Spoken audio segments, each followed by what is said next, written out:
With over 2 decades of experience as a business growth and sales specialist in the medical and dental industry, Eric Grahek's consistent high performance, recognized through multiple company awards, demonstrates his leadership and commitment to driving exceptional results. But I received probably some of the hardest news that I've ever received in my life. And on Monday, July 29th, I was diagnosed with cancer. Welcome to the EG Dominates Dental Podcast, episode number 5, coming to you today from Winter Garden, Florida. And on today's episode, we're going to talk about something that never really was on my radar in the last 10 years of working in the dental industry. But I received probably some of the hardest news that I've ever received in my life. And on Monday, July 29th, I was diagnosed with cancer. And what I wanted to do is share with everybody my story, because I think that it's a personal one and intimate if you are in the dental industry or you're somebody that just wants to learn more about cancer. So I was diagnosed with an aggressive form of squamous cell carcinoma, a lesion inside my lip that I started to notice the beginning of June. And we're going to get into kind of the outlining details of what that experience has been like thus far and what the steps are ahead. I think that there's a great opportunity to use this platform and this following to discuss and to spread the word and the awareness of oral cancer.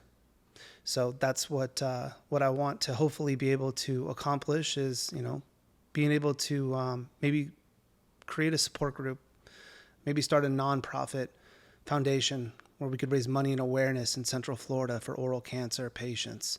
I think that there's a huge need out there for that. So when you talk about the risk factors of oral cancer, it's the 10th most common cancer in men. There's been a 32% increase over the last 10 years in people that are diagnosed with oral cancer. All forms of tobacco and alcohol use are major risk factors.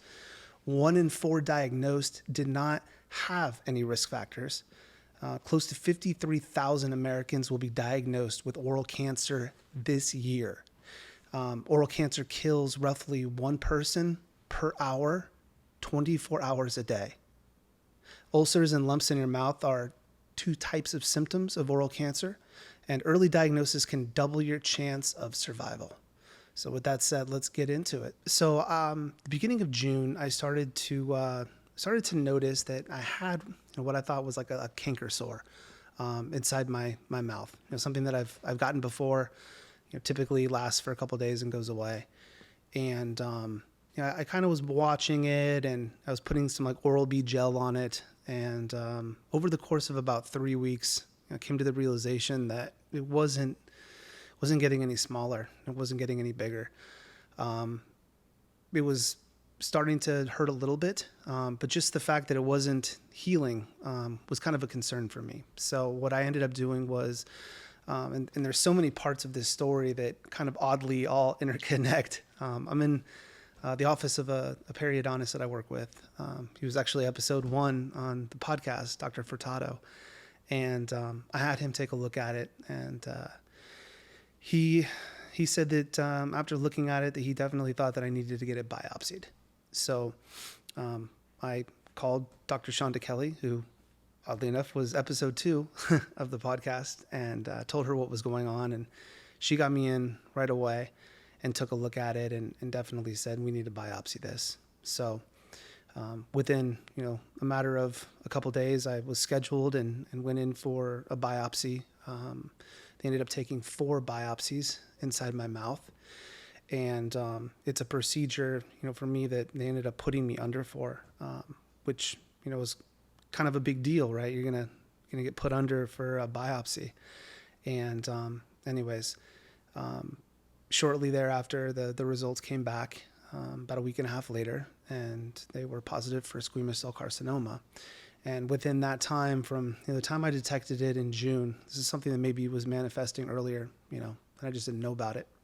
But from the beginning of June until the beginning of July, the lesion had pretty much doubled inside my mouth. And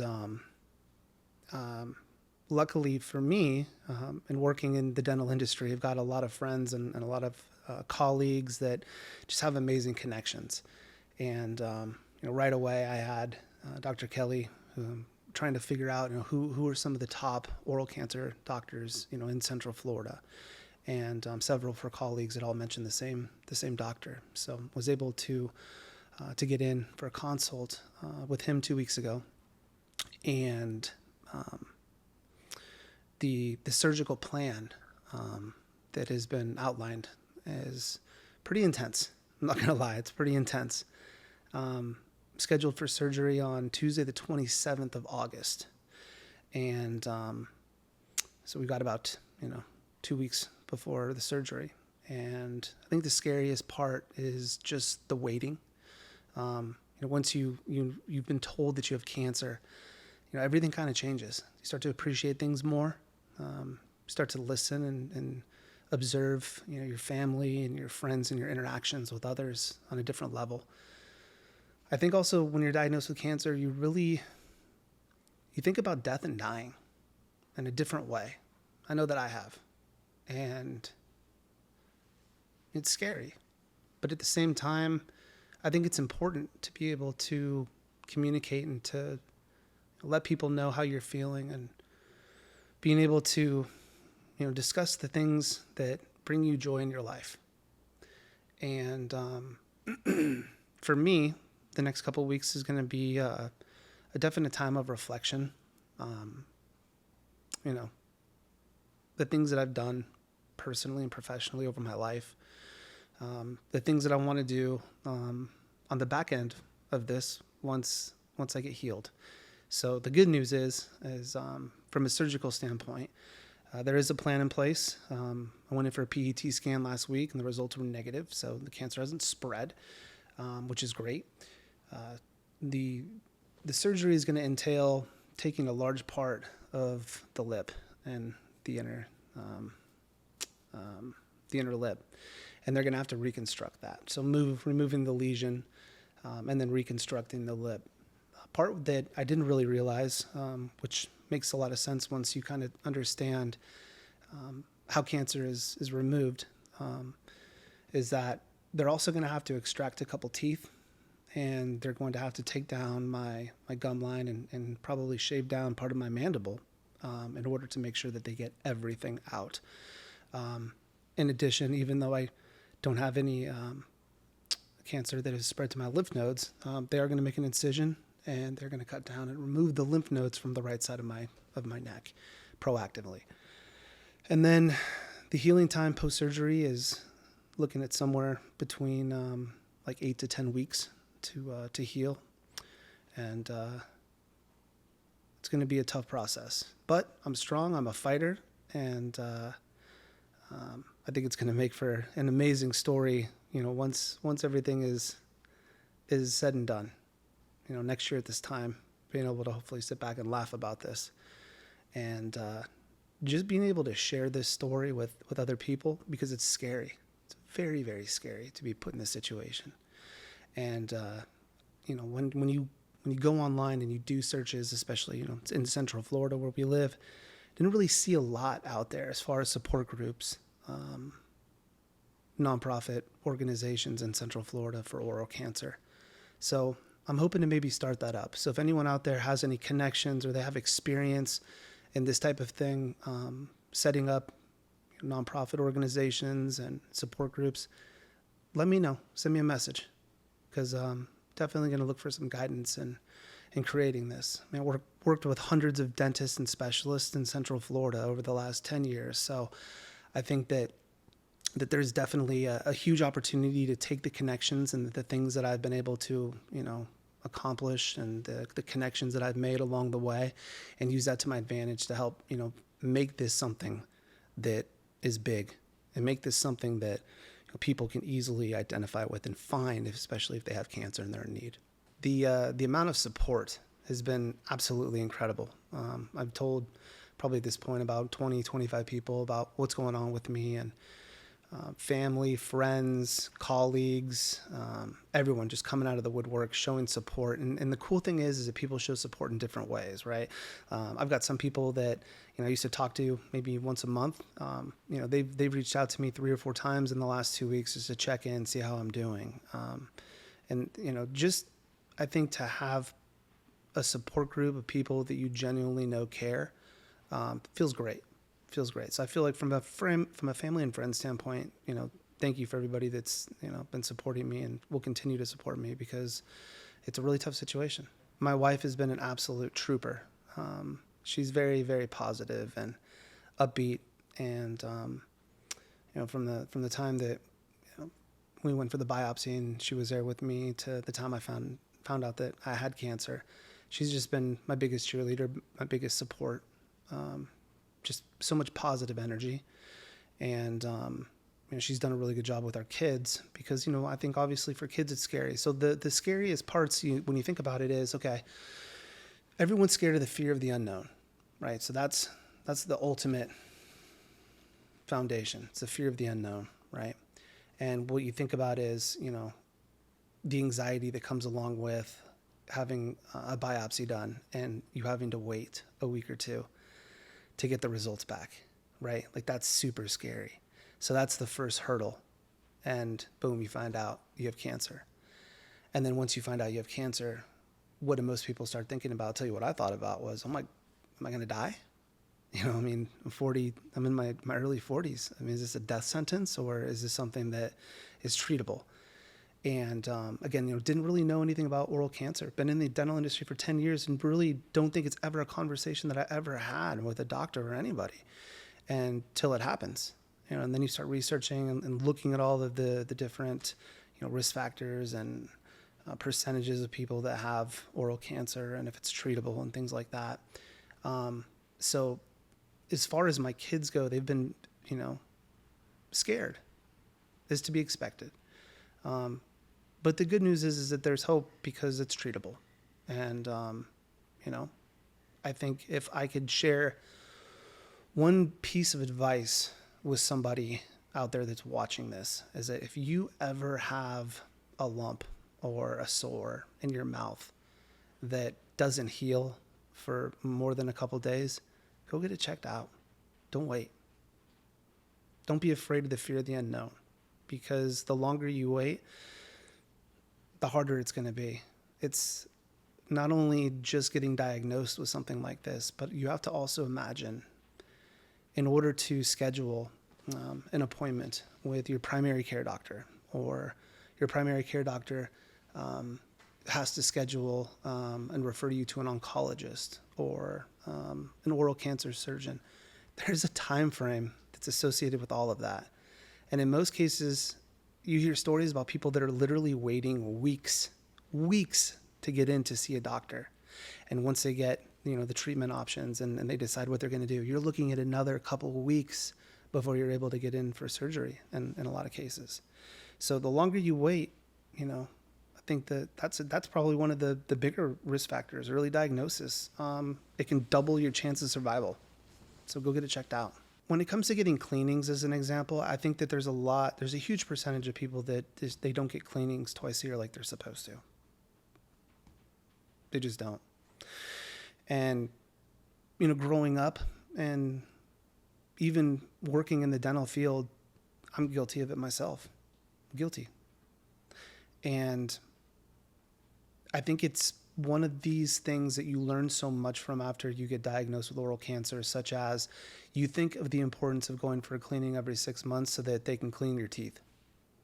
That's a part of it, but there's other things as well, like the photos and the x-rays. And, they actually have oral detection screening that they can do during your hygiene and teeth cleaning visits. And I think that those are so important. I think a lot of times people think that that's like a money grab, like it's an added service that, they're just going to, no, get it done. Get it done. Why would you not want to know? The fear of the unknown.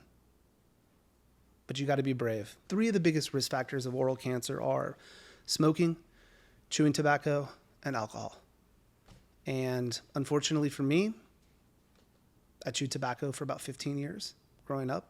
I quit at the end of 2019 and switched over to, to Zyn. I was a first generation OG Zinner. And, if I could go back in time now, I'd take it all back. You think it's such a small percentage of people that get oral cancer and it wouldn't happen to you, right? It's not going to happen to me. It's very scary. And if I could go back in time, I would. And I would have told my younger self, don't touch it, don't do it. But the good news is I have 3 kids. And so I can talk to them about the importance of, not getting into smoking and chewing tobacco. Because as you can see, it's, 2 of the major risk factors. I would say for somebody that doesn't have, insurance, or if that's something that's weighing heavily on their mind, they don't have dental insurance or they don't have medical insurance, I would think that hopefully just about any doctor that you went to and you explain the situation, they would have or know somebody that can get you in touch with people or foundations, to help pay for some of the medical expenses that are associated with it. Because, it's more than just paying for a hospital stay and a surgery. To go get a CT scan and a PET scan done was, a couple $1,000s. And then you have to schedule an appointment with an oncologist and you have to see your primary care doctor. There's a lot of other things in between there that play a factor in it. So I would say, if you're in a bad spot financially, there's programs, there's assistance out there. You just have to ask. You have to connect with people that will be able to, point you in the right direction where you can get that support that you need. I think it would be really cool if there was like an organization where, besides raising money, like you could have a group of individuals that have maybe been through what I'm going through right now, oral cancer, that have, come through on the other side, they've survived it, they've got a great story to tell, they're compassionate. It'd be cool to have a group of people like that that would be able to be available for somebody that gets diagnosed with oral cancer, that's scared, that's, not in the dental industry, that has so many questions. Same thing with like their family members, friends, any type of support that I think that you could provide would be huge, because I'm lucky that I have that. And I just couldn't imagine what it would be like if I didn't. So I grew up in Thousand Oaks, California, which is it's a city that's about 45 minutes to an hour north of Los Angeles. And I went away to college in the Midwest and graduated from the University of Jamestown, which is in Jamestown, North Dakota. Shout out Jamestown. And when I graduated, I didn't really know necessarily what I wanted to do. I liked interacting with people. I didn't like sitting and being on the computer or doing reports.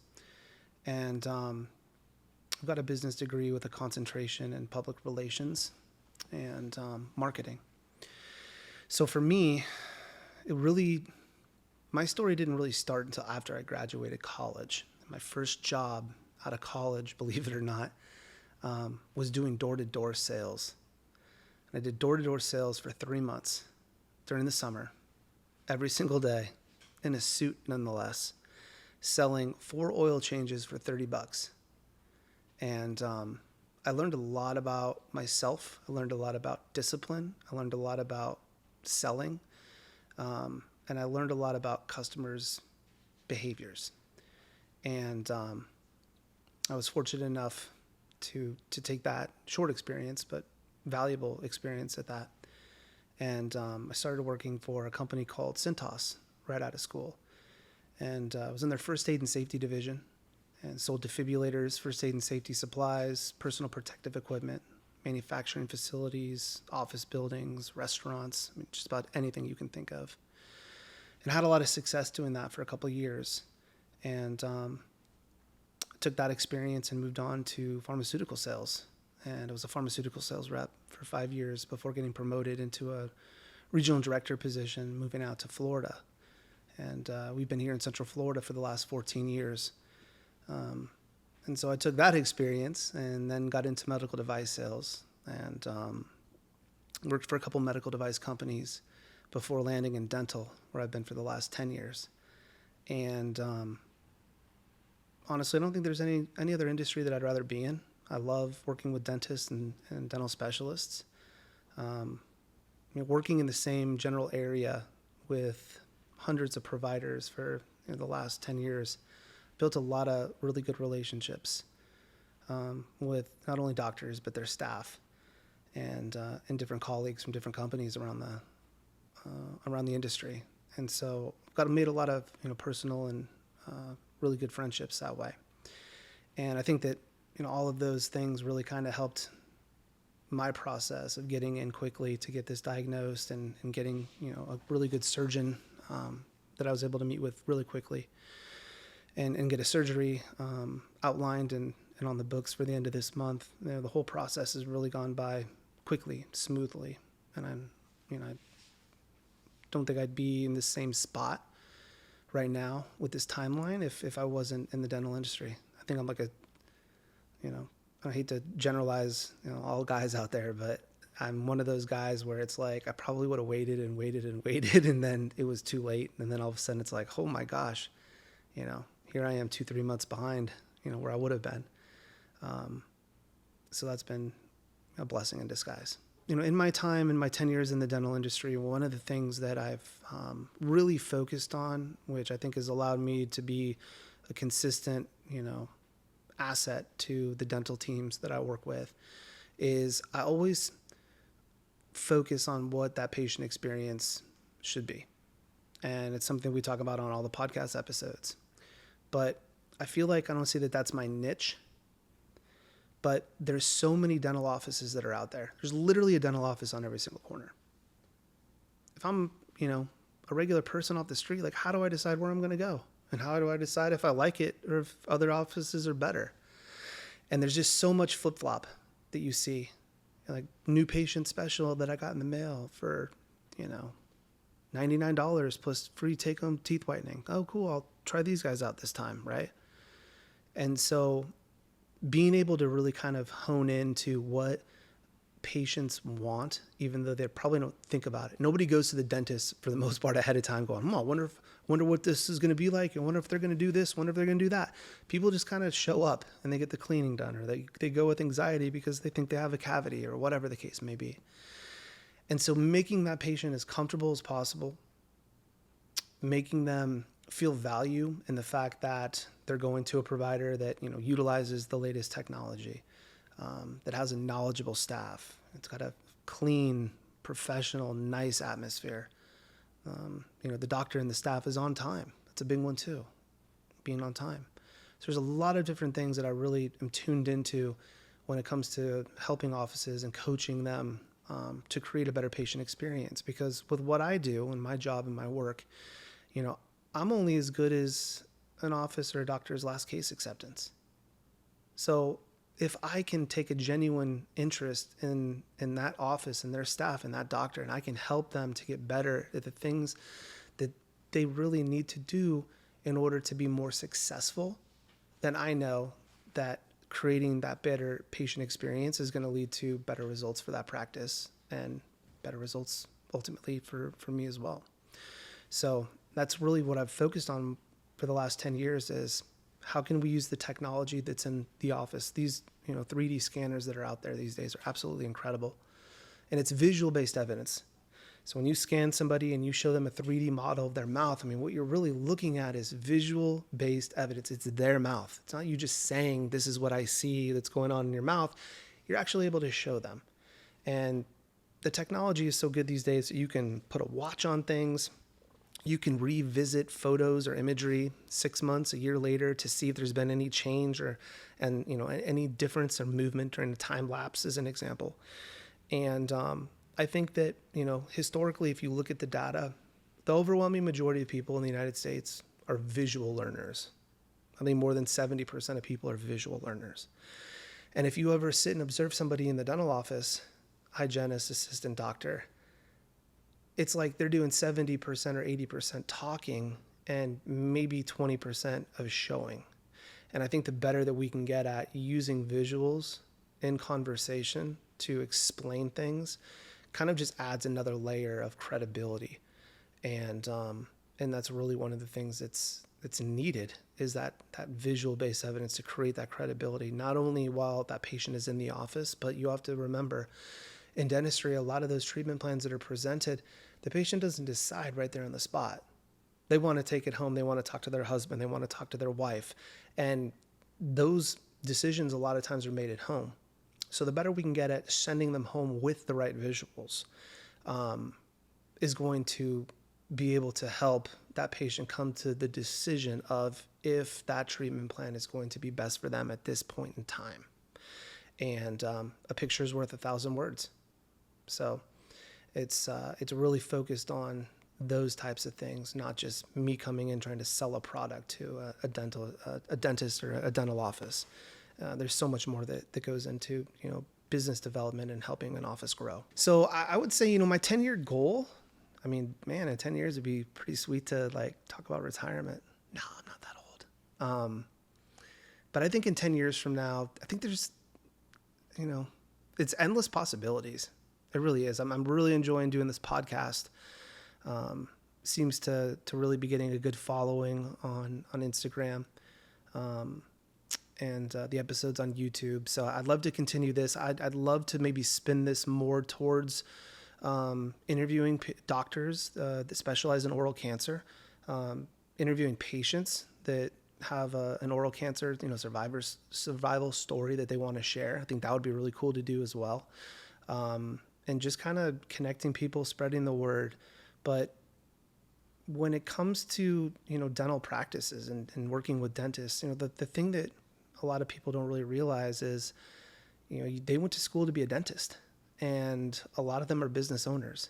And it's really, really hard to be a full-time business owner and a full-time dentist. There's a lot that goes into it, hiring, marketing, P&L, managing that payroll. And there's a lot of things that go into it. And, the better I can help them and build up their practice, that's what I'm passionate about. I'm passionate about seeing people win and people thrive. And the people that I invest my time with, those are the people that I want to win naturally. There's a million dentists that are out there. The people that I work with, those are the people that I want to win. I think if the cancer diagnosis came back and they said, you've got 6 months to live, I think I would spend every single minute with my family and doing all of the things in life that I put off till later, put off towards retirement. It's taking that trip. It's going to that restaurant, trying that dish. It's buying that car. It's, we save money, which obviously you want to be financially stable and responsible. But getting diagnosed with cancer and being told that you have 6 months to live really kind of changes everything. It puts a different perspective on life. Don't sweat the small stuff, in a sense, right? But yeah, that's what I would do. I would spend every single minute doing the things that I love doing, or the things that I would wanted to do, and making those memories with my family. So ever since I was diagnosed, my perspective on life it's interesting because it's something that I've thought about a lot, like several times a day. It's stop being so intense, stop, expecting certain things or outcomes, or communication with somebody. You just kind of live, just kind of take one minute, 1 hour, one day at a time, and live in the moment. Yeah, you see posters in offices that talk about the risk factors of oral cancer, but again, like I said earlier, no one to my knowledge that I've ever come in contact with has ever really talked about oral cancer. I don't know anybody that's ever had oral cancer. And you think about get a little lesion in your mouth, it's easy, they just they can do radiation or they can cut it out. And that's exactly what's going to happen. But what people don't realize is it's more than just taking out that lesion. It's a lot of other stuff around there to make sure that they capture and get everything out. So it's serious. What gives me strength in this process is knowing that I think I've got a pretty pretty big following, in this area from the dental community. A lot of followers on Instagram that like, I wouldn't say like a dental influencer. That's like, sounds super cheesy to say, right? He's a dental influencer. But the video content creation that, I put out there, is different than what everyone else is doing. I don't know anyone else is doing a dental podcast like this, right? That isn't like a dentist or a doc, like a specialist. What kind of drives me, what keeps me going is being able to use this setback with purpose and being able to use this experience to not only share with everybody else, but hopefully to make a difference. I'd love to be able to create and to set up some type of support, some type of foundation. I feel like maybe that's my calling. Maybe that's why, part of this unfortunately has happened, is to take the network that I have and to be able to use this to create something in Central Florida would be really, really cool. The hardest part of the process thus far has been the waiting game, because like I said earlier, you wait, got to get this biopsy. It takes a couple of days to get the biopsy done. And then it takes a couple weeks to get the results. And it's that fear of the unknown. It's the fear of the unknown. And it's waiting. And then you get diagnosed. And then you schedule to see an oral surgeon that specializes in cancer. And luckily I was able to get in early. But then, I'm literally sitting here from the date that they have selected to do this surgery, 4 weeks. And I'm thinking to myself, man, like, how much bigger is this thing going to get in the next 4 weeks? Because it's already tripled in size since June. And what are the chances of it spreading during those 4 weeks? So those are probably the two scariest things that I've had to experience thus far, is just the wait and the fear of the unknown. I think for me, it's kind of bold, and I hope the people that watch this don't feel like this is self-serving to shoot an episode on oral cancer and my experience. It's not why I'm doing this. I'm doing this because I know that there's 10,000 plus people that are viewing the short, trailers and reels that we're able to create from a full episode. And, the more exposure that I get or people have to this, the more eyes and ears are going to be on oral cancer. And, it is a big deal. It's scary. I think one of those statistics on there was, 10th most common form of cancer that men get. 10th. That's crazy. I think for women it's 15th. Never knew anybody that had oral cancer. So now I'm the first one. So if you didn't know anyone that had oral cancer, I'm the guy. I'm your guy. And I can't wait to survive it and come back stronger and tell this full story. So I think, like, in summary, if I had to summarize this episode with a couple bullet points, I'd say, like, oral cancer is real and it's scary. And it's something that I think that just doesn't get, unfortunately, talked about enough. So I want to spread the awareness. So you're going to see a lot of clips about oral cancer and statistics coming from me, just because I think the more the people see it and the more the people think about it, they'll take more of a conscious effort, if something does happen where they notice something growing in their mouth that they want to get checked out. Which leads to the second point, which is early detection. So early detection doubles your chance of survival. Early detection doubles your chance of survival.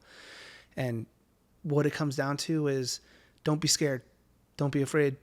Fear of the unknown. I think that's the one thing that hinders everybody in the back of their mind. Like, oh my God, what? Everyone thinks worst case scenario. And it's not always going to be worst case scenario, but you never know until you go get it looked at. So go get anything that's new or concerning, that's not normal in your mouth, go get it looked at. Go get your dental cleanings twice a year. It's super important. Stop smoking and dipping. Hopefully this is a good message to the people out there watching this, to smoke or dip. Like, you never think it could happen to you? They can. They really can. So think twice before you're throwing a chosky in with the boys, I guess, right? And then the last one I'd say is, let's turn my experience into a positive outcome. And if you're watching this and you see this, help me. Looking to seriously start a support group, a nonprofit organization in Central Florida here that can help patients and their families that get diagnosed with oral cancer, because it's scary. And I think we can do some really great things. So with that said, that will conclude the EG Dominates Cancer episode 5. And next time you guys see me, it will probably most likely be in December or January of this next year after I get everything healed up. But thank you for tuning in, and I hope you found this episode something that makes you think, something that, if you learned from and took some things away from. That's my whole goal for shooting the podcast. So, and also want to give a quick thank you to the people that were involved in this process. Dr. Furtado and his team at Solid Bite, Dr. Shonda Kelly at Surgical and Sleep Solutions in Orange City, and Dr. Fabiola Douglas for connecting me with the company that does the biopsies, got me the biopsy kit. So thank you guys very, very much for being a huge part of this process, because again, if you don't know where to turn to and where to go, it could become very, very scary. So I'm very supportive. Very glad that I have such a great support group. I was down, but now I'm up. Yeah, it's all got